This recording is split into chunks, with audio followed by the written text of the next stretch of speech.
কন্যা শিল্পালয় একটি নাম যেখানে প্রতিটি সকাল শুরু হয় মাটির গন্ধে, খড়ের কটমট শব্দে। এখানেই মৃৎশিল্পী সূর্য দাসের হাতে ধীরে ধীরে গড়ে উঠছে আমাদের সকলের প্রিয় সিদ্ধিদাতা গণেশ ঠাকুর।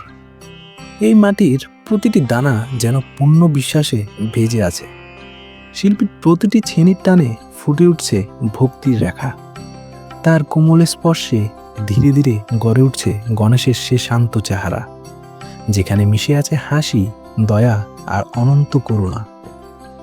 গণেশ মানে শুধু একটা প্রতিমা নয়, গণেশ মানে নতুন শুরুর বার্তা, যেখানে অন্ধকার মিলিয়ে যায়, আসন্ন আলোয় জেগে উঠে আশার প্রদীপ। তার সুরে শক্তির ভাষা, তার চোখে আশ্বাস, তার হাসিতে স্নেহের আশ্রয়। কারখানার ভেতর নিস্তব্ধতা ভেঙে যেন শোনা যাচ্ছে ভক্তদের ভবিষ্যৎ স্লোগান, গণপতি বাপ্পা মোরিয়া। যেন সময়ের আগে থেকেই প্রতিদ্বন্দ্বী হয়ে ছড়িয়ে পড়ছে চারদিকে।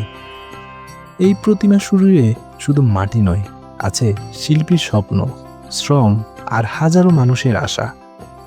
তুলির প্রতিটি আঁচড়ে রঙিন হচ্ছে ভক্তির প্রতিচ্ছবি, যেন দেবতা নিজেই ধীরে ধীরে পান পাচ্ছেন। আর মাত্র অল্প কয়েকদিনের মধ্যেই এই প্রতিমাগুলো পাড়ি দেবে অসংখ্য মানুষের হৃদয়ে। উৎসবের আলো, ঢাক ঢোলের শব্দ, ভক্তির আবেগে মেতে উঠবে প্রতিটি ঘর। গণেশ আসবেন, আনবেন সৌভাগ্য, শান্তি আর নতুন আশার আলো। অর্ণা শিল্পালয়ের এই প্রতিটি প্রতিমা যেন এক একটি জীবন্ত প্রার্থনা, শিল্পীর হাতের ছোঁয়ায়, ভক্তের বিশ্বাসে আর ঈশ্বরের আশীর্বাদে গণেশ চতুর্থী হয়ে উঠবে জীবনের সবচেয়ে পবিত্র উৎসব।